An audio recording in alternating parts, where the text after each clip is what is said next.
On se retrouve donc pour cette deuxième table ronde qui est intitulée Accueil, jeunesse et politique publique en milieu du rural, et qui va nous permettre d'entendre 4 enseignantes-chercheuses qui ont parlé de 3 plateformes POPSU, plateforme de Cajar dans le Lot avec Alexandrine Lapoute, qui est enseignante-chercheuse en sciences de gestion à l'université Lyon 2, laboratoire Coactis, c'est ça, je ne me trompe pas. Super. Plateforme de Saint-Éloi-les-Mines dans le Puy-de-Dôme avec 2 représentantes, donc Hélène Menet et Hélène Roth, qui sont toutes les 2 enseignantes-chercheuses en géographie à l'université Clermont-Auvergne, laboratoire territoire. Voilà. Et puis, dernière plateforme, la plateforme d'Arvieux dans l'Aveyron, qui nous sera présentée par Ornella Zaza, qui est enseignante-chercheuse également en aménagement et urbanisme à l'université Côte d'Azur, laboratoire transition, médias, savoir et territoire. Ok. Donc on va avoir ces présentations, on va parler d'une thématique qui est cruciale au regard des objets de cette journée, objets de l'attractivité, du développement des territoires ruraux. Là on va parler des jeunes, donc les jeunes et leur choix, choix de partir pour des études ou autre chose, de rester, de revenir, occasionnellement, définitivement. C'est des choix cruciaux pour les territoires qui sont concernés. Donc thématique importante, thématique cruciale, et pourtant thématique qui est difficile à appréhender. Et d'ailleurs, c'est intéressant parce qu'on a changé le titre, on a longuement hésité sur le titre de cette table ronde, donc ça prouve que nous aussi on avait peut-être des difficultés à formuler certaines choses. Thématique donc qui est difficile à appréhender pour plusieurs raisons. Difficile d'abord parce que quand on parle d'espaces ruraux, les jeunes, c'est pas forcément ce qui vient à l'esprit en premier. Renaud, ce matin, a parlé des personnes âgées qui sont comme le sable du Sahara à Gourdon. Et ben, dans les territoires ruraux, quand on pense en première intention à ces territoires-là, on pense plutôt aux personnes âgées, au processus de vieillissement, de désertification, et donc moins à ces jeunesses. Donc ça, c'est un premier élément qui est important à prendre en compte. Difficulté ensuite, car si on a aujourd'hui tout un tas de travaux de sociologie super intéressants sur les jeunes, je pense notamment aux travaux maintenant anciens de Nicolas Renaï, travaux de Yael Amsalem Mengui, les filles du coin, aux travaux même sur les pratiques sociales, je pense à Isabelle Claire, sur les pratiques amoureuses des jeunes, pas que dans les territoires ruraux, mais dans les territoires ruraux aussi. Donc on a tout un tas de travaux super intéressants, on a même de plus en plus de productions culturelles sur les jeunesses rurales. On a eu un bon exemple récemment avec le film de Louise Courvoisier, qui est encore, je crois, à l'affiche. Et ben, ces jeunesses rurales, elles sont, pour le dire comme Benoît Coquart, une sorte de classe objet, c'est-à-dire une classe qui est plus parlée par d'autres qu'elle ne parle elle-même. Donc une classe qui finalement a un peu perdu le contrôle des discours qui sont portés sur elle, qui est éloignée des lieux légitimes de diffusion du savoir, de production du savoir et des représentations sur le monde social. Et du coup, ça pose un autre problème. Et puis difficile enfin, car dans cette table ronde, on a voulu ajouter une autre dimension, celle de l'action publique. Et quand on ajoute la dimension de l'action publique, comme souvent, ça rajoute un filtre parce que l'État, la manière dont il voit ces catégories, l'œil de l'État, pour le dire finalement comme un anthropologue célèbre, James Scott, contribue à encore rajouter un autre filtre sur ces catégories, sur ces populations. On a, comme souvent, une tendance à homogénéiser ces catégories, alors qu'on sait très bien que, suivant les territoires, suivant les appartenances sociales, suivant le genre, les représentations, les aspirations, les pratiques, les styles de vie ne seront pas les mêmes. Donc l'objectif de cette table ronde, c'est un peu de revenir sur cette complexité des jeunesses rurales, sur cette hétérogénéité des jeunesses rurales et de leurs pratiques, et de le faire en lien avec l'action publique. Je vais tout de suite laisser la parole aux intervenantes. Pour un premier point, peut-être, on ne connaît pas forcément très bien les territoires qui vous ont occupé, donc peut-être une présentation assez brève de ces territoires et des projets que vous avez menés, des projets de recherche que vous avez menés dans ces territoires. Je ne sais pas qui veut commencer. Bonjour à tous. Donc je travaille encore, hein, on est en cours d'analyse des données, sur la petite ville de Cajarc. C'est donc dans le Lot. C'est très joli, une petite ville touristique dont vous avez peut-être entendu parler parce qu'il y a eu Françoise Sagan, Pompidou, une belle, du coup, une magnifique maison des arts avec des expos d'art moderne au milieu d'un tout petit village de 1000 habitants. Une rivière, le Causse, donc voilà, des vraiment jolis paysages. Il fait plutôt bon vivre, un beau patrimoine aussi historique, médiéval. Et c'est une commune qui se trouve sur le chemin de Saint-Jacques-de-Compostelle. Donc il y a du tourisme un peu culturel, beaucoup de pèlerins, un peu de tourisme récréatif avec les activités de la rivière. Comme d'autres territoires dont on va parler ce matin, c'est un cadre de vie qui attire pas mal de retraités, avec des gens qui sont allés, qui ont eu la chance, qui ont des retraites confortables après avoir fait des carrières dans les grandes villes et qui reviennent vivre bien à Cajarc. Donc c'est une commune qui est très bien équipée en termes de commerce, de services, y compris médicaux, par rapport à son emplacement, à son éloignement d'autres villes et à sa taille. Par contre, nous, ce qui attire notre attention, c'était le fait que ce soit vieillissant et que les jeunes galèrent un petit peu. On va en reparler. Et donc, c'était l'objet du projet qu'on a étudié. C'est une coopérative jeunesse, hein, c'est-à-dire une initiative de formation des jeunes à la coopération, la décision collective et à l'entrepreneuriat. C'est-à-dire que concrètement, c'est leur fournir un job d'été, de l'expérience professionnelle, mais dans un cadre collectif, avec l'idée que ça pouvait peut-être modifier la place des jeunes sur ce territoire. Donc nous, moi avec deux autres collègues, Alessia Debiaz et César Galvez, nous avons travaillé sur la commune d'Arvieux. Je ne sais pas si c'est le plus petit village de la plateforme, c'est un tout petit village de 750 habitants dans l'Aveyron, donc qui se situe plutôt dans le sud du Massif central. Et c'est une petite commune très agricole, avec évidemment, comme vous pouvez l'imaginer aussi, un taux de natalité négatif, et aussi un solde migratoire qui n'est pas très positif non plus.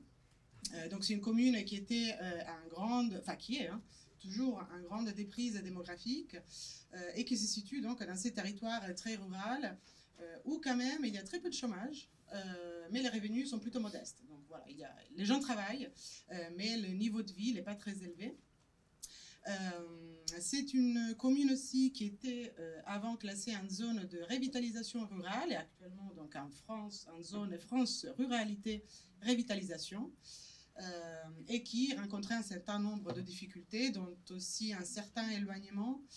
Arvieux, donc Arvieux sans le X, il y a un autre Arvieux en France avec le X, se situe à une vingtaine de kilomètres de Rodez, qui est donc le chef-lieu du département, et qui n'a pas de route principale. Enfin, il y a une toute petite départementale qui passe à côté, il n'y a pas de train, enfin, voilà, donc très éloigné, mal connecté, une population vieillissante et en plus en décroissance démographique. Et donc nous, ce qui nous a interrogé à Arvieux, alors nous n'avons pas du tout travaillé sur la jeunesse, mais il y a quand même un certain nombre de choses qui vont revenir, tout simplement parce que la jeunesse, elle n'y était pas. Pour des raisons évidentes dont on a parlé aussi aujourd'hui, les jeunes vont étudier plutôt dans les grandes villes, donc dans notre cas, c'était plutôt Toulouse ou Paris même. Donc voilà, il n'y avait pas la jeunesse, mais il y a quand même peut-être des jeunes actifs, donc plutôt sur les 25-30 ans qui reviennent, dont je parlerai après. Et donc nous, ce qui nous intéressait à Arvieux, c'est que c'était une toute petite commune, très enclavée, etc., mais qui avait une couverture médiatique assez importante, qu'il a raconté comme un micro-village qui était né grâce au numérique. Donc il l'appelait un petit village, smart village, voilà, village intelligent qui était né grâce au numérique. Et c'est ça qui nous avait interrogés, c'était d'aller voir comment on voit Arvieux, voilà. On voit Arvieux aussi dans le magnifique carnet qui a été fait par le POPSU. Merci à vous, il y a des très belles photos que vous pouvez voir aussi. Donc, il y avait ce récit médiatique qui nous avait énormément interrogés et nous sommes voulus aller voir qu'est-ce qui se passait dans ce micro-village qui avait décidé de miser sa stratégie de développement sur l'innovation et en particulier sur le numérique. Et donc, surtout tout à l'heure, et j'y reviendrai sur des choses dont on a parlé aujourd'hui, cette capacité politique des territoires et surtout des micro-territoires comme le nôtre. J'y reviendrai après, mais chez nous, c'était plutôt exceptionnel, du coup, vu ce qu'on a entendu ce matin. Et voilà, donc tout se passe. Donc, ce qu'on a fait, on a plutôt retracé l'histoire. Donc, nous sommes arrivés avec un projet clé, c'était l'ouverture d'un tiers-lieu numérique dans le cœur du village. Donc, nous sommes partis en inquiétant ce projet, mais nous avons aussi remonté l'histoire. On est remonté très loin, jusqu'à 1950. Donc voilà, c'est pas vraiment que l'histoire du projet, mais ça nous intéressait de comprendre comment et pourquoi Arvieux, il y avait un tel projet d'ampleur. Comment et pourquoi on s'engageait dans le numérique, dans ces micro-villages de 700 habitants. Et voilà, et qu'est-ce que cela produisait localement. C'est à Saint-Éloi-les-Mines, donc c'était le premier diapo que vous aviez vu. Donc Saint-Éloi-les-Mines, comme son nom l'indique, c'est une ancienne ville minière dans le nord du Puy-de-Dôme. Une ville bien décroissante, qui est passée de 7000 à 3500 habitants à peu près. Et encore les 3500, c'est depuis l'arrivée d'Incada, qui a permis de maintenir la population au-dessus du seuil de 3500 habitants, qui est décisif pour la dotation de l'État. Et voilà, c'est comme beaucoup de villes décroissantes, alors qu'elle est toujours industrielle. Il y a une grosse usine Rockwool d'isolants, en fait, de fabrication d'isolants, avec 800 personnes, 800 emplois à peu près. Mais c'est une ville très fragilisée socialement. C'est une des villes les plus pauvres du département. Que dire encore de cette ville ? Pourquoi les jeunes, sachant qu'ils sont assez introuvables quand même, ils représentent à peu près 10% de la population selon le recensement, mais c'est vrai qu'ils ont été assez difficiles à trouver. Et pourquoi les jeunes ? Parce que le maire, en fait, c'était une demande du maire, en fait, de mieux connaître cette partie de la population. Et sachant, c'est peut-être important aussi pour le contexte, que c'est un nouveau maire qui a été élu en 2020. Et qui a été élu à 25 ans. Voilà. Après une longue phase de municipalité tenue par les Républicains, et donc un maire socialiste ou apparenté socialiste, arrivé très jeune en 2020, et pour qui, une des questions, c'était de mieux connaître les jeunes et de se demander, la grande question classique qui anime sans doute les espaces ruraux depuis le 19e siècle, pourquoi ils partent et comment les faire revenir. Autre chose ? Super, donc on voit qu'on a 3 contextes territoriaux très différents, avec des dynamiques économiques, sociales, démographiques qui sont très différentes. Première question, vraiment peut-être un zoom sur les jeunes. Alors, qui sont les jeunes exactement dans vos territoires, quelles sont leurs pratiques, leur ancrage, s'il y en a un, leur mobilité peut-être, et puis si ces jeunes ne sont pas très présents, comment les acteurs de l'action publique voient ces jeunes, quelles catégories ils utilisent pour les appréhender, les décrire, peut-être aller les chercher, je ne sais pas comment ça se passe. Je ne sais pas si vous voulez commencer, les deux, Hélène. Oui. Donc, toujours pour Saint-Éloi-les-Mines. Nous, à la différence des 2 autres exemples, notre terrain d'attaque, si j'ose dire, du projet POPSU Territoire, c'était vraiment les jeunes. Donc, sur une tranche d'âge qu'on avait initialement ciblée, on va dire les 15-25 ans. Donc, une tranche qui était d'emblée variée. Et pour autant...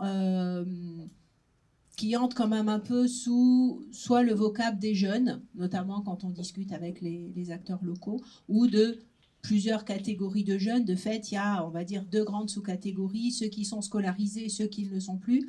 Mais même quand on creuse un peu, et ce sont des questions qu'on s'est posées très rapidement, ne serait-ce qu'en cherchant un peu des données, les points de contact, réfléchir à la méthodologie.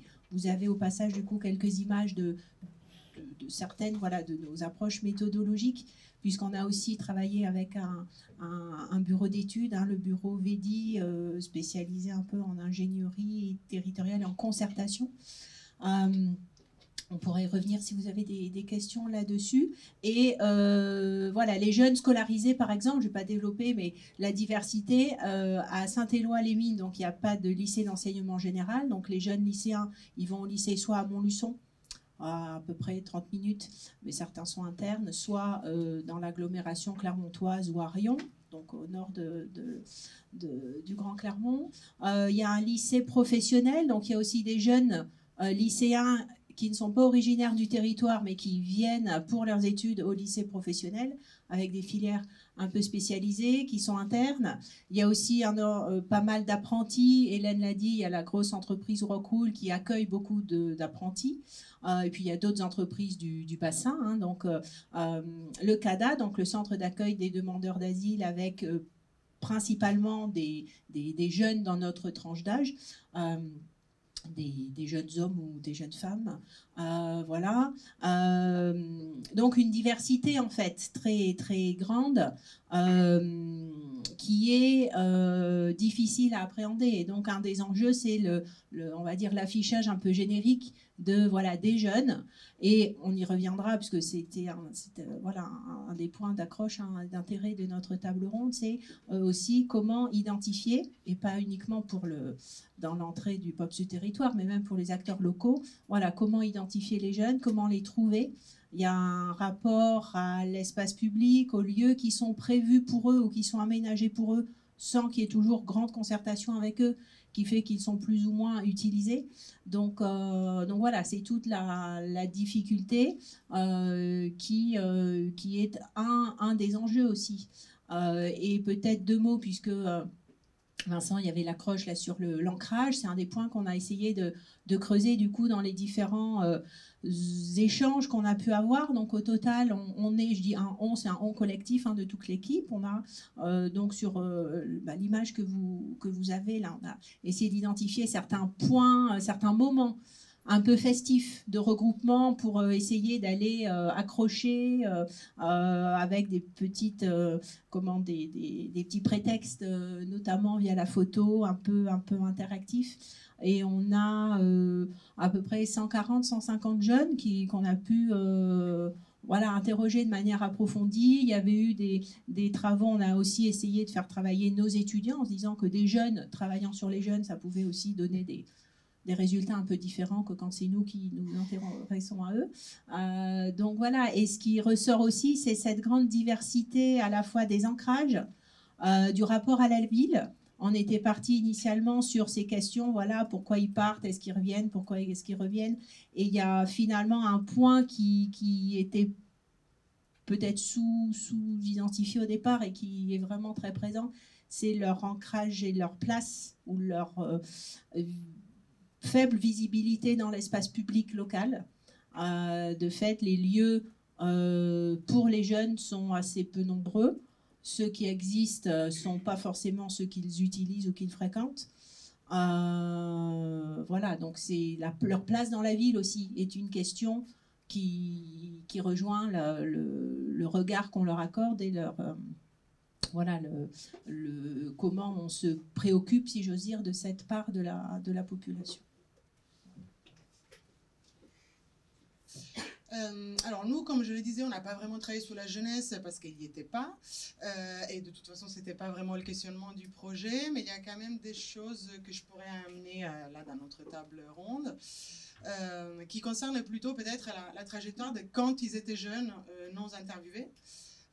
On n'a pas vraiment fait des vraies biographies personnelles des interviewés, mais ça ressortait au fil de l'enquête.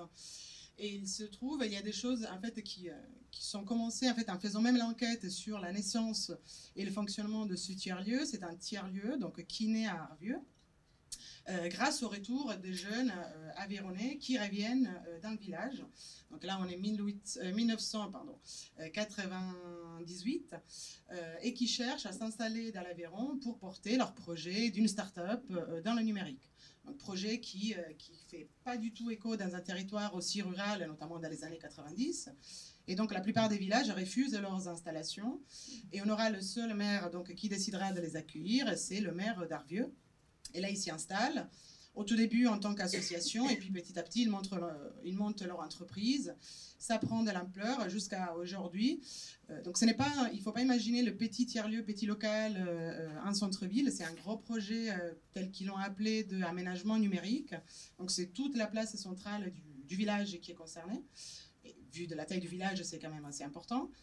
Il a du bureau, un coworking, il y a différentes salles, il y a aussi une salle de spectacle, des cuisines collectives. Enfin, voilà, il y a plein de. C'est vraiment un projet assez important. Encore une fois, pour une toute petite commune. Et donc, ce qui était intéressant, c'était des jeunes qui étaient partis et qui revenaient, qui voulaient revenir en Aveyron. Et c'est la même chose que nous avons observé chez d'autres porteurs de projets. Puisque notre questionnement, c'était de voir pourquoi la sauce, elle avait pris aussi bien, apparemment. Évidemment, il y aura des limites à ces stratégies de développement. Et qu'est-ce que cela produisait? Donc, il y avait un certain nombre d'autres projets qui naissaient. Et ce qui peut-être fait, encore une fois, ce n'était pas l'objet de l'enquête, mais il y avait quand même des fils qu'on retrouvait. C'était souvent des jeunes Aveyronnais qui revenaient en Aveyron. Et donc, il y avait quand même quelque chose de ce qu'on observait, de très fort, de cet attachement très fort au pays, à la jeunesse rurale qu'ils ont vécue, en fait, et qui cherchent à se réinstaller. Par contre, on a vu aussi une différence entre les deux générations. Donc, les premiers, aujourd'hui, ils ont plutôt 40 et 50 ans, et les autres, aujourd'hui, ils ont plutôt 20 30 ans. Et au milieu, il y a eu le développement durable qui est venu un peu changer toutes les valeurs et les imaginaires qu'on a aujourd'hui. Et les nouveaux qui arrivent, alors déjà, on les appelle dans le village plutôt les blancs-becs. C'est ceux qui doivent faire les épreuves, voilà, c'est pas donné, voilà, il faut encore qu'ils s'y intègrent. Et il y a aussi des choses que je trouvais assez intéressantes pas forcément des limites culturelles, mais en tout cas de non-compréhension culturelle, par exemple, sur des enjeux liés au développement durable, sur l'utilisation de pesticides, sur le désherbage, où il y avait vraiment des vraies tensions entre les nouveaux qui arrivent avec tout leur lot de nouvelles connaissances sur la transition socio-écologique, etc., et les anciens qui sont déjà là, les agriculteurs qui ont leur façon de fonctionner, et avec qui parfois ça peut devenir un peu conflictuel. Autre chose peut-être que je pourrais y ajouter aussi, que je trouvais intéressant, nous avons beaucoup travaillé, ça fait quoi à ce matin, sur la question de l'attractivité, de l'accueil. Moi aussi, comme quelqu'un le disait ce matin, je suis très critique vis-à-vis de la notion d'attractivité, nous l'avons dit aussi dans notre carnet. Et nous, ce qu'on observe du coup, c'est plutôt des mouvements circulatoires en fait. Donc ce n'est pas forcément un départ pour toujours, ce n'est pas une arrivée pour toujours, mais nous, on a observé voilà, plutôt de la circulation, qui soit plus ou moins jeune. Mais voilà, c'est intéressant à souligner.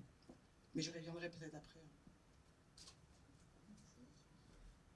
Donc pour Cajar, les jeunes auxquels on s'est intéressé, ce sont ceux qui participaient ou gravitaient autour de cette initiative de coopérative jeunesse. Donc ils sont évidemment pas, on n'est pas allé à la rencontre de tous les jeunes du territoire. Qu'est-ce qu'on peut vous dire? C'est plutôt des jeunes, donc en termes d'âge, c'était 12 à 25. C'était assez large, ne serait-ce que parce que pour constituer un groupe, il faut forcément taper dans une tranche d'âge assez large, déjà. Parce qu'aussi les jeunes qui gravitent autour du centre social, c'est beaucoup les collégiens. Je n'ai pas mentionné tout à l'heure, mais le collège est le premier employeur pour la commune. Donc là, voilà, les jeunes au niveau du collège sont assez ou circulent, se promènent dans la ville, ils vont acheter leurs bonbons à Intermarché, puis après ils reviennent au centre social. Donc il y a des petits circuits comme ça pour les collégiens. C'est après le collège qu'on les voit beaucoup moins, ces jeunes-là, mais qui sont aussi présents en partie, qui repartent souvent ou qui hésitent à aller faire des études un peu loin ou à rester là faire des emplois, accepter des emplois plutôt précaires ou temps partiel. Alors, qu'est-ce qu'ils nous disent? Oui, et il y a aussi la petite enfance qui, nous, n'était pas notre champ, mais qui est arrivée finalement assez vite dans ce paysage de la jeunesse, parce qu'on s'est rendu compte que c'était plutôt ces jeunes-là qui intéressaient les politiques publiques et les parents qui avaient besoin d'une crèche. Voilà. Donc au final, d'ailleurs, au final, la coopérative jeunesse n'a pas été reconduite parce que les acteurs locaux, voilà, ils avaient trouvé ça intéressant, et je t'expliquerai après, mais globalement, la priorité, c'est la crèche. Ce que je dois vous dire d'autre, oui, les jeunes, donc ces jeunes-là et leur territoire, ils sont plutôt contents d'habiter là. Plutôt, ils aiment cet endroit. Ils se baignent dans la rivière l'été. Ils retrouvent leurs copains. Donc, il fait plutôt bon vivre. Ça, voilà, ça c'était assez clair. La mobilité, ben oui, c'est compliqué. Mais ils sont adaptés. En tout cas, voilà, leurs parents, c'est assez intégré. Donc, dès qu'ils sont en âge d'avoir une voiture, bah, les parents, ils achètent une voiture tout de suite. Il y a du covoiturage. Donc, évidemment, c'est compliqué, mais c'est peut-être pas le pire de leurs problèmes parce qu'il y a globalement, c'est pris en charge entre le voisinage, les copains, les frères et sœurs, etc. Le logement, ça a l'air, c'est ressorti comme problématique, évidemment, et l'emploi, et l'accès à l'emploi. Et donc la coopérative jeunesse, elle se positionnait plus sur ce problème-là, de l'emploi, de l'accès à l'activité, d'une part, et aussi sur la question plus politique de l'accès à de la pratique de la décision collective, pour aussi essayer de prendre leur place dans l'espace public, espace dont ils sont relativement absents jusque-là. Le conseil municipal, c'est beaucoup de retraités. Voilà. Globalement, les projets d'aménagement, dans les projets d'aménagement, à part la crèche, il y a aussi faire un petit musée de la gare, dans la vieille gare qui n'est plus utilisée, faire un petit musée du train. Et si on demande aux jeunes, bah, eux ils disent on leur dit qu'est-ce qui manque ici, oh non, on est bien, oh, ce qui serait bien serait de faire une salle d'arcade, évidemment plutôt qu'un musée du train. Donc les projets d'aménagement et de développement ne sont pas spécialement axés sur les demandes et les besoins des jeunes, pas de tiers-lieux, pas de dynamique de soutien à l'entrepreneuriat, pas même si c'est une ville de culture, pas tellement de projets de café, musique, ça ils aimeraient bien. Voilà, donc voilà, ils sont pas malheureux, mais ils se sentent pas très très entendus. Et de la part des pouvoirs publics, c'est une grande catégorie, c'est les jeunes, mais on ne sait pas très très bien, c'est pas très très bien ce qu'ils font. Voilà, je reviendrai après. Super, ouais. Alors peut-être avant d'aborder la question de l'action publique à proprement parler, juste une question pour rebondir. On a vu que les choses, elles étaient plus complexes que ce qu'on pouvait avoir comme idée sur la question. Hein.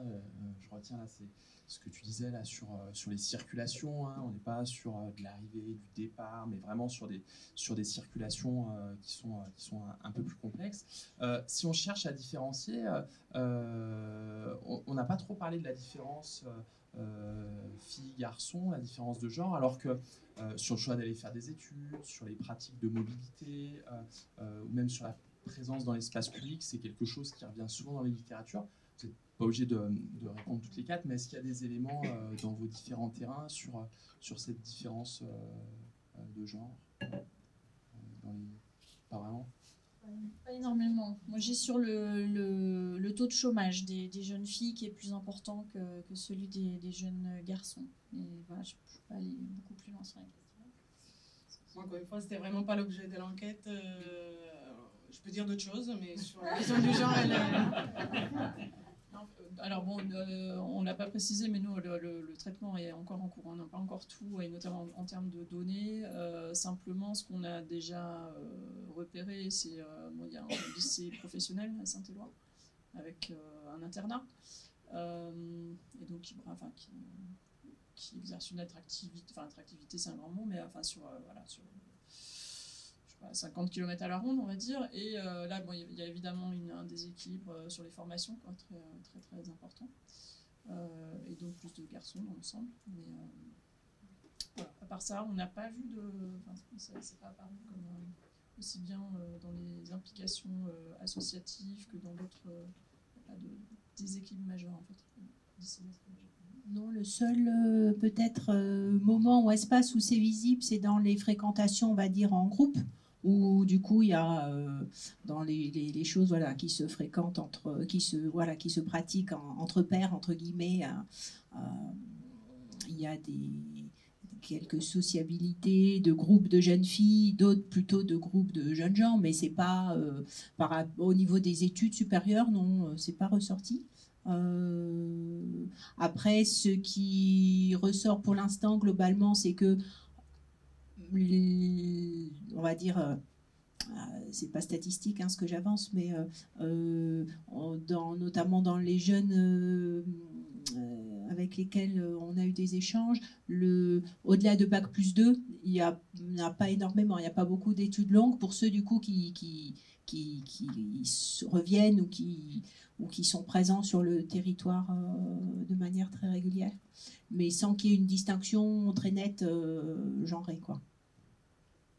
Ok, merci. Alors du coup, sur l'action publique, qui était la deuxième dimension vraiment de cette table ronde, vous avez mentionné dans vos différents projets des éléments soit de politique locale d'aménagement pour les jeunes, soit de structures coopératives ou alors de tiers-lieux qui pourraient peut-être dans lesquels des jeunes pourraient être présents. Donc, comment l'action publique, elle essaye d'accueillir les idées, les publics jeunes dans vos territoires. Quels sont les modèles sur lesquels s'appuie l'action publique locale, mais peut-être nationale aussi parfois, ou en tout cas à l'articulation entre le local et le national, et puis sur quel référentiel tout ça s'appuie. Est-ce que vous voyez poindre des référentiels d'action publique sur ces questions de l'accueil de la jeunesse? Oui, vas-y. Alors encore une fois, c'est pas forcément spécifique à la jeunesse, même si après je ferai des petits liens avec la question de la jeunesse qui revient quand même. J'aurais pu faire une recherche sur la jeunesse. Alors, il n'y a pas vraiment alors il y a des modèles, dans notre cas, Arvieux, ce qu'on a observé, il y a plutôt des imaginaires assez surplombants, comme celui de l'innovation, du numérique, etc., qui arrivent. Mais du point de vue de l'action publique, il n'y a pas vraiment de modèles. Et ce qui fait beaucoup écho à ce qu'on disait ce matin, c'était peut-être aussi du coup quelque chose d'assez exceptionnel qu'on a observé à Arvieux. C'était cette capacité à faire du politique qu'on a observé qui était vraiment exceptionnelle. Encore une fois, dans les années 90, on a une toute petite commune qui veut se lancer sur un projet de développement dans le numérique, et c'est du jamais vu peut-être. J'ai pas fait des études statistiques, mais je pense qu'il devait y en avoir assez peu dans les années 90. Et la commune, elle se lance toute seule. Avec aucun soutien, donc ils demandent du soutien au département, à la région, etc. Et il n'y a aucun soutien. Et donc ils s'y lancent dans ce projet vraiment d'ampleur. Et nous, ce qu'on a observé, c'est plutôt qu'ils bricolent comme ils le peuvent avec les moyens qu'ils ont de l'action publique. Évidemment, tout seuls, les acteurs publics, ils n'auraient pas pu le faire. Donc il y a un peu un triptyque, ce que nous avons appelé des arènes partagées. C'est ces trois acteurs. Il n'y a pas que, classiquement, on aurait le public et le privé. Donc le privé qui amène beaucoup d'investissements, beaucoup d'ingénierie aussi. On disait tout à l'heure qu'il n'y a pas assez d'ingénierie dans ce village, et c'est vrai, pour faire un petit calcul à Arvieux, par exemple, sur 12 personnes de l'équipe municipale, 3 sont des retraités, 5 des agriculteurs et 7 des conseillers. Donc voilà, il y a vraiment un manque d'ingénierie territoriale, et donc l'acteur privé Il amène ça. Donc, dans notre cas, c'était l'entreprise dans le numérique qui porte ce projet. C'est pas, encore une fois, juste l'ouverture d'un tiers-lieu, mais c'est vraiment une stratégie de développement dans l'aménagement numérique. Donc, on a le public qui est plutôt le facilitateur et qui porte un peu la vision quand même, mais qui fait que tout ça est possible. Le privé qui amène l'argent, mais aussi la vision. Et puis, on a l'associatif, dont je trouve qu'on ne parle pas assez, notamment dans le montage de ce projet dans ces petits villages qui n'ont pas les moyens, mais qui essaient quand même de faire des choses. Et il y a ces bénévoles, donc c'est de la main-d'œuvre en fait, qui est gratuite. Donc nous nous sommes questionnés sur le prix de l'innovation territoriale. Et c'est quoi le prix? Enfin, en fait, c'est une main-d'œuvre qui n'est pas payée et que c'est vraiment le moteur de ces projets sans lesquels ces projets ne pourraient pas exister, en tout cas, dans les tout petits villages tels qu'on l'a observé à Arvieux. J'insiste aussi sur la question du milieu, alors pas forcément associatif, c'est aussi des habitants qui sont bénévoles sans être dans une association forcément, mais c'est vraiment des projets qui ne sont pas économiquement viables et qui le sont uniquement grâce à l'engagement. Alors quelqu'un aussi ce matin posait la question sur les réseaux, les synergies locales et qu'est-ce qui fait que ça peut marcher ou pas. Nous, dans notre cas, c'était assez évident qu'il y a un engagement citoyen qui était assez fort et sans lequel ça n'aurait pas pu exister. Je peux insister aussi sur une chose qui revient un peu à la jeunesse, c'est mais comment à Arvieux, à un moment donné, on apprend à faire du projet une stratégie de développement de cette façon. Qui leur a appris en fait, vu que les acteurs publics n'avaient pas les moyens, le privé, voilà, c'est pas forcément son métier. Et il y avait une chose assez intéressante que nous avons observée, qui fait peut-être le lien avec la jeunesse, c'est que les interviewés nous parlaient beaucoup de la jeunesse chrétienne et des fêtes villageoises et des comités des fêtes. Et ce qui est intéressant, c'est que c'était vraiment des endroits où on apprend à faire du projet, où on apprend à avoir une vision stratégique, où on apprend à faire du montage du projet et qui ensuite, un effet boule de neige, ça fait qu'on monte un projet de zone d'aménagement numérique, etc., etc. Et ça nous semblait intéressant parce que c'est aussi ces réseaux de sociabilité, donc qui concernent les jeunes, et qui disparaissent aussi, et sur lesquels l'action publique ne donne pas assez d'importance. Tout ce qui est lié au socioculturel à Arvieux, ça révèle énormément. Nous sommes allés chercher des réponses dans l'innovation et tout le monde nous parlait des fêtes de village. Donc à un moment donné, on ne comprenait pas.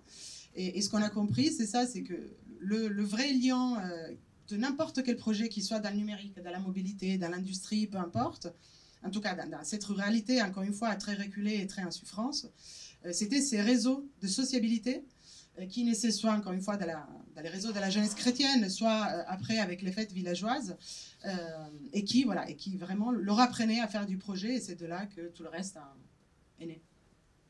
Alors, je veux bien compléter sur cet aspect, parce que à Saint-Éloi-les-Mines, on ne peut pas ne pas parler, et en Combrailles, des balles.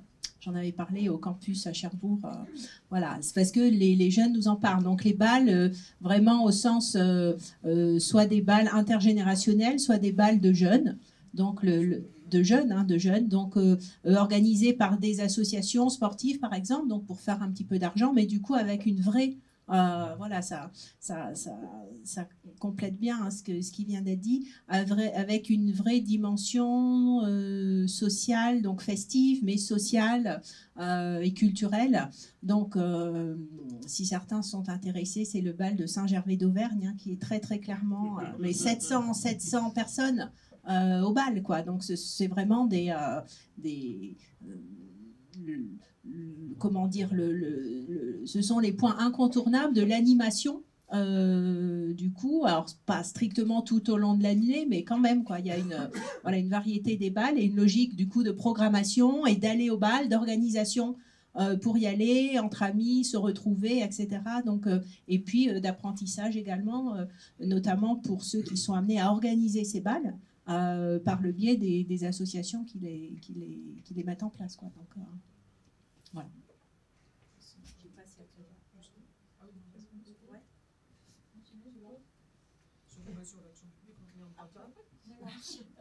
Donc sur l'action publique, dans le cas de Cajar, on a une municipalité qui est plutôt ouverte au projet, mais qui n'a pas les moyens de s'y impliquer beaucoup, pas d'ingénierie. Mais allez-y, puis venez nous demander si vous avez besoin de quelque chose, on verra, on pourra toujours vous prêter une salle et des chaises. Et voilà, donc d'un côté c'est plutôt ouvert, et puis bon, on voit quand même vite la limite parce que c'est une implication vraiment à distance, presque une délégation finalement aux acteurs, pour le coup à l'acteur associatif qui est le centre social. Et à un moment donné, ça a été difficile d'avoir un entretien avec le maire, alors qu'on l'avait croisé, il nous a dit oui, c'est très bien, allez-y, je suis là.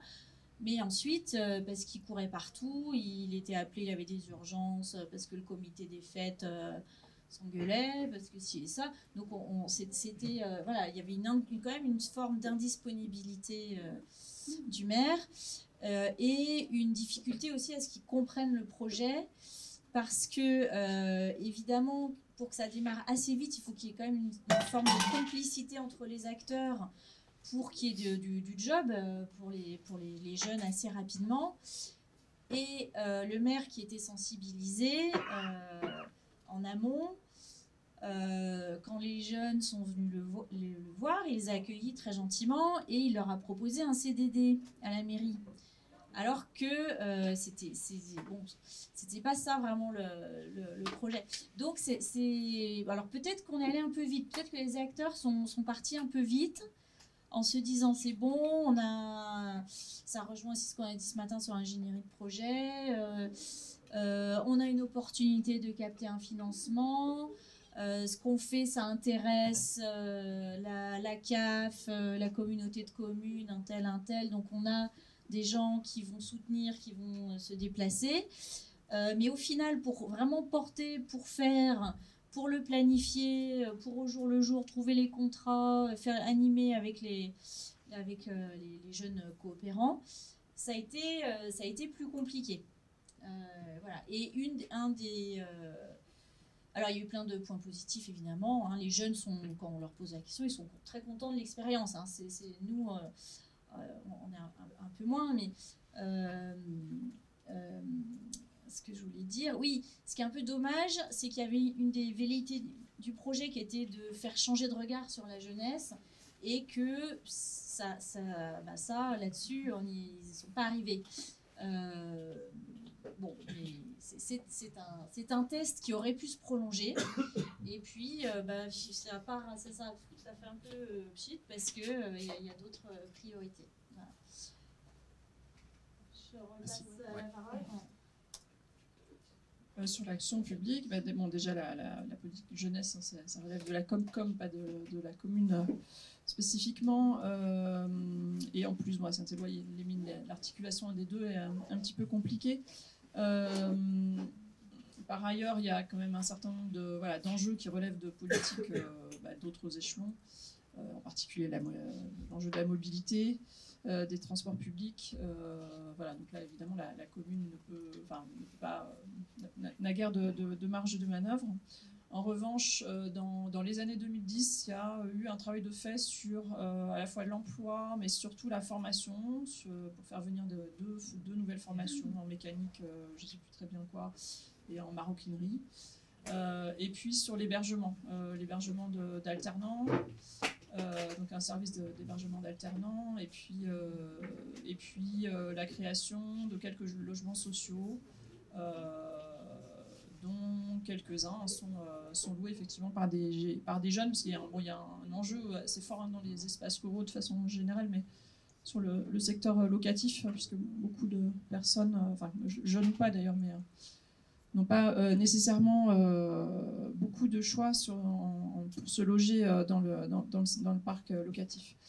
Donc les associations, on en a parlé. C'est vrai que c'est et depuis 2020, donc depuis ce changement de municipalité, l'accent est beaucoup plus mis sur l'animation socio-culturelle en fait, avec Microfolie, une maison des assos qui a été bien rénovée, etc., mais qui finalement loupe un peu la cible des jeunes. Hormis via les associations, via effectivement une vie associative sportive et donc les balles qui est assez importante. Mais pour voilà, tout ce qui est soutien à des projets plus informels ou bien à des pratiques plus informelles de l'espace public, il y a pas beaucoup de répondants du côté de la commune, et donc il y a un vrai enjeu là-dessus. Ouais, et puis il y a donc un enjeu aussi autour du dialogue entre acteurs et jeunes. Bon, ici PopSu pouvait, enfin, cette plateforme pouvait déjà servir à ça, ce serait pas mal. Et bon, c'est en bonne voie, hein. Faut rester optimiste. C'est vrai que rien que le séminaire de lancement l'année dernière, ça a permis à des gens de se voir en fait qui se voyaient jamais, très peu, et peut-être de débloquer quelques blocages. Je voulais ajouter quelque chose parce que je crois que du coup j'avais pas répondu à la question qui était celle de l'accueil quand même. Même si encore une fois ça concerne pas que les jeunes, ce qu'on a pu observer. Et c'est la raison pour laquelle encore une fois on a voulu porter un regard critique sur la question de l'attractivité, puisque à Arvieux, voilà, l'enjeu c'était de évidemment attirer de nouveaux habitants. Mais dans les questions d'accueil, ça se pose à la question du logement notamment. Donc à Arvieux, presque les 100% du parc locatif ou en accession sont des maisons. Donc les 96% de logements, ce sont des maisons, soit denses dans le centre-ville, dans le cœur de ville, soit plutôt grandes avec granges annexes dans les hameaux. Un parc aussi qui est pas du tout rénové, donc ce sont plutôt des passoires thermiques et très difficiles à entretenir, et où aussi les profils des ménages changent. À l'époque, on habitait plutôt à 4 ou 5, dans les années 70. Aujourd'hui, c'est des ménages plutôt de 1 ou 2 personnes. Et donc là, il y avait des vraies limites que la commune n'avait pas du tout prévues en amont, dans sa politique d'attractivité des nouvelles personnes à travers, en s'appuyant sur l'innovation, de où est-ce qu'on va les loger en fait. Donc la plupart d'eux ne trouvent pas de logement sur place, puisqu'il n'est pas adapté, ni non plus des transports en public, des transports en commun, pardon, ni non plus plein d'autres services qu'ils espèrent trouver. Donc la question de l'accueil, en tout cas de l'attractivité, elle est complexe si on ne se la pose pas avec celle de l'accueil. Donc très souvent, moi je pense que ça ne concerne pas que Arvieux, on attire, et puis au bout d'un moment, on se le disait aussi ce matin, et on dit maintenant on fait quoi maintenant avec ces personnes qui sont arrivées. Et il y avait aussi d'autres choses toujours liées à l'accueil, et c'est un peu ce double portage politique dont je parlais tout à l'heure. À Arvieux, il y a 2 chargés d'accueil, donc il y a des vraies personnes qui sont dédiées à cela, et une, elle est financée par la mairie, et l'autre par le tiers-lieu, donc l'acteur privé. Donc là aussi, on continue à avoir ce double portage politique, public et privé qui questionne quand même. Et je m'arrête peut-être là. Merci pour ces super présentations. Donc on a abordé plein de sujets. On va passer à une phase de questions. Est-ce que vous avez des questions à poser sur ces trois cas? Ouais.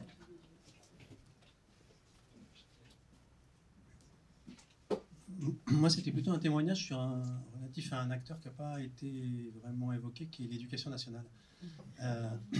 Je peux témoigner, on a fait un atelier d'étudiants de master l'année dernière, donc je parlais à Saint-Claude, là, et dans le cadre d'un dispositif, alors c'est pas PopSu, je suis désolé, mais c'est Cité éducative, donc qui est porté à la fois par la NCT et le ministère de l'Éducation nationale.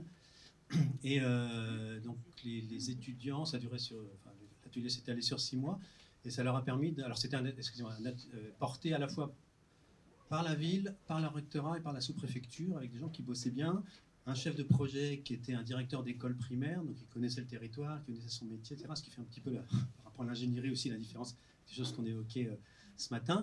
Et dans ce cadre-là, les étudiants, en fait, ils ont pu interroger l'ensemble des étudiants. Il y a un grand groupe scolaire avec un lycée, un collège, l'ensemble des étudiants, les lycéens, pardon, du lycée. Et alors du coup, la typologie que ça a permis de mettre en évidence, alors il y a ceux qui partent, ceux qui restent. Et dans ceux qui partent, il y avait 2 catégories. Alors il y a ceux qui partent dans l'idée vraiment d'aller voir ailleurs s'ils y sont, et puis ils sentent vraiment l'envie tout à fait de revenir. Et puis il y a ceux qui finalement seraient volontiers revenus ou reviendraient volontiers, mais n'ont pas d'emploi, savent que localement il n'y a pas d'emploi en rapport avec leur formation.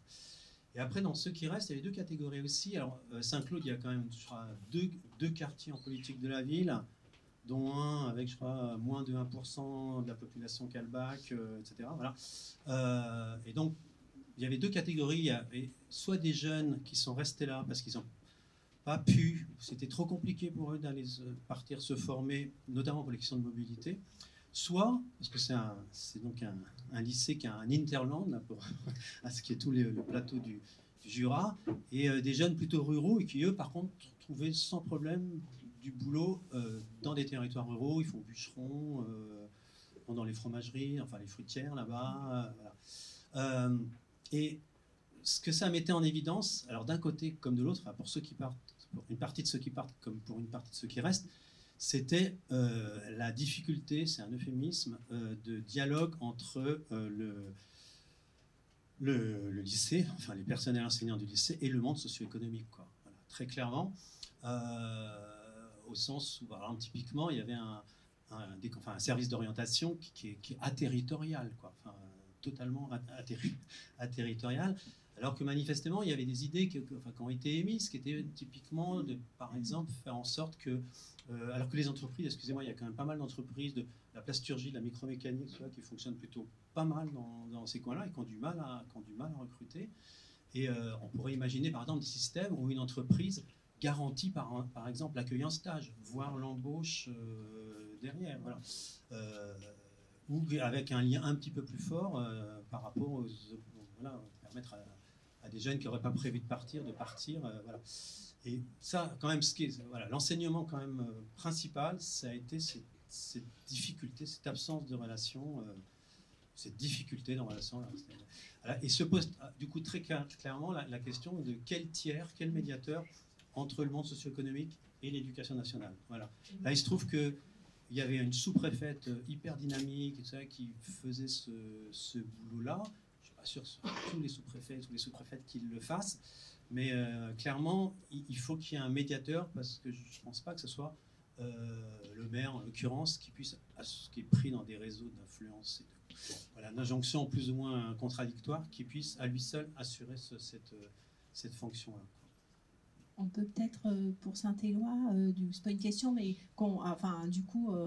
voilà, compléter. C'est vrai qu'on n'en a pas parlé. On l'a dit rapidement, il y a un lycée professionnel à Saint-Éloi. Du coup, pour le coup, le proviseur du lycée nous a totalement ouvert les portes, accès à ses élèves, si j'ose dire des choses comme ça, pour organiser des rencontres, etc. Ce que ça a permis de mettre en évidence aussi, et peut-être une forme de prise de conscience, c'est que pour le coup, le lycée fonctionne très replié sur lui-même, y compris par rapport au reste de la commune. Alors, il est un tout petit peu excentré. Et notamment le mercredi, pour les internes, le mercredi après-midi, grosso modo, les élèves, y compris des jeunes adultes, puisqu'il y a des formations post-bac, ont pour consigne de rester dans l'enceinte du lycée. Et donc, il y a un rapport à la vie locale qui est finalement très peu développé. Il me semble que pour Saint-Éloi, le lien avec les acteurs économiques est peut-être plus ancien, plus facile. En tout cas, dans ce qui est ressorti, ça se fait plutôt bien, ce qui ne veut pas dire qu'il n'y aurait pas des choses à faire. Et un autre point, mais ça c'est Hélène qui était en charge de ça, donc on a essayé d'obtenir des données auprès du rectorat pour savoir justement d'où venaient, enfin voilà, où aller pour les lycées d'enseignement général, tout ça. Ça a été un peu la croix et la bannière pour obtenir ce genre d'informations. On les a obtenues, mais voilà, elle a été très très convaincante. Mais effectivement, ce sont des acteurs importants. Et de fait, dans un cas comme Saint-Claude ou comme Saint-Éloi, il y a aussi des jeunes qui arrivent. Ce n'est pas ceux qui partent, ceux qui restent, c'est ceux qui arrivent et qui, des fois, sont un peu hors sol par rapport à une vie locale ou des sociabilités locales, s'il n'y a rien qui est fait pour aider à ce qu'ils participent à la vie et à la dynamique locale, quoi.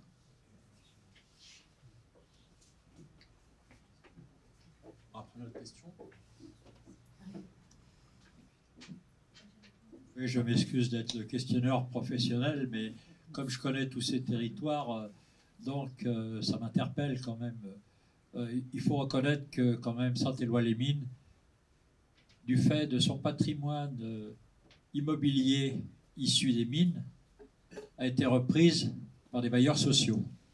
Donc, qui dit bailleurs sociaux dit populations qui, quelquefois, ont été externalisées de la métropole, de Riom, et qui se retrouvent un peu perdus, surtout qu'eux n'ont pas les possibilités de mobilité. J'en ai vu l'exemple en prenant le car à la gare routière, où des gens viennent du Canada le matin de bonne heure et sont obligés de repartir au minimum à 12h30. Ça veut dire qu'il n'y a pratiquement pas de fréquence. Et moi qui suis dans le territoire d'à côté, à Pont-au-Mur, alors là, nous, on est servis. On a 6 allers-retours par jour, avec dont un qui est organisé entre Felletin et Clermont-Ferrand par la région Nouvelle-Aquitaine, qui a mis en place ce car. Ça veut dire qu'il y a des égalités de traitement plus ou moins inégales. Et moi, je me dis, est-ce que dans cette jeunesse, est-ce qu'il y a un pas reflet de la sociologie des habitants, des gens qui sont chez les bailleurs sociaux?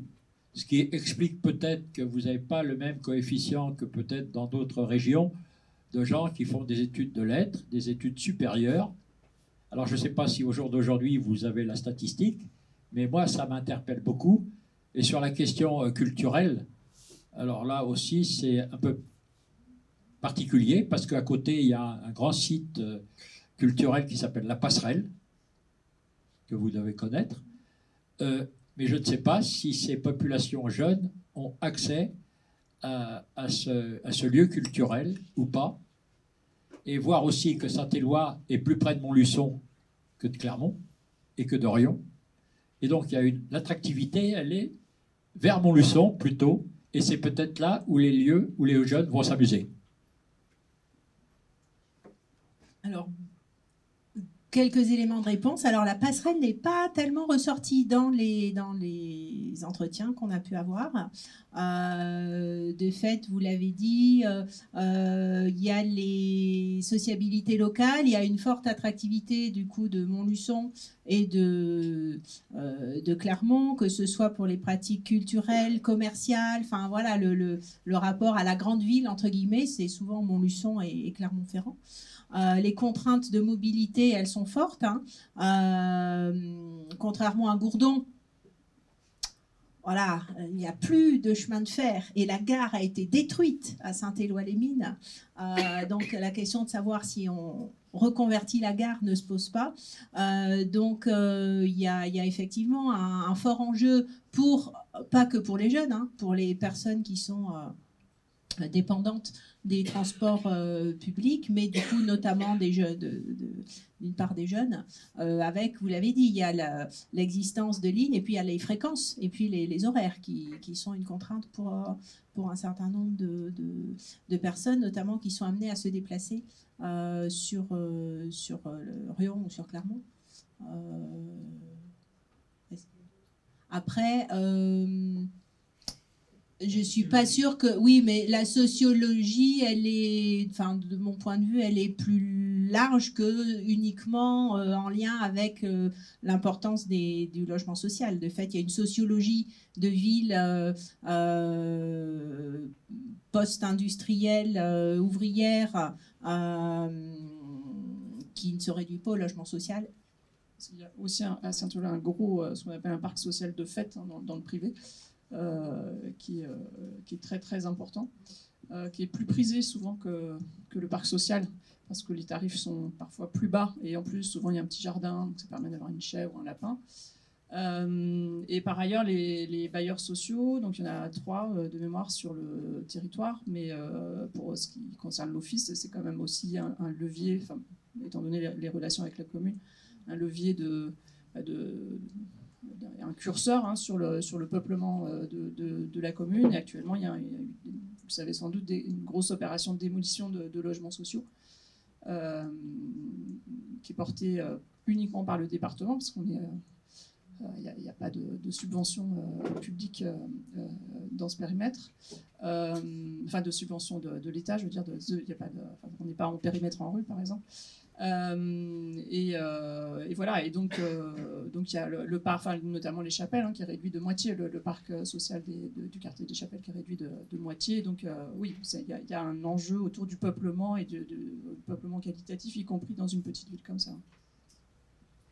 Mais de là, voilà, je pense pas que ce soit le seul, et de loin le seul curseur et le seul paramètre de la sociologie de la population de Saint-Éloi.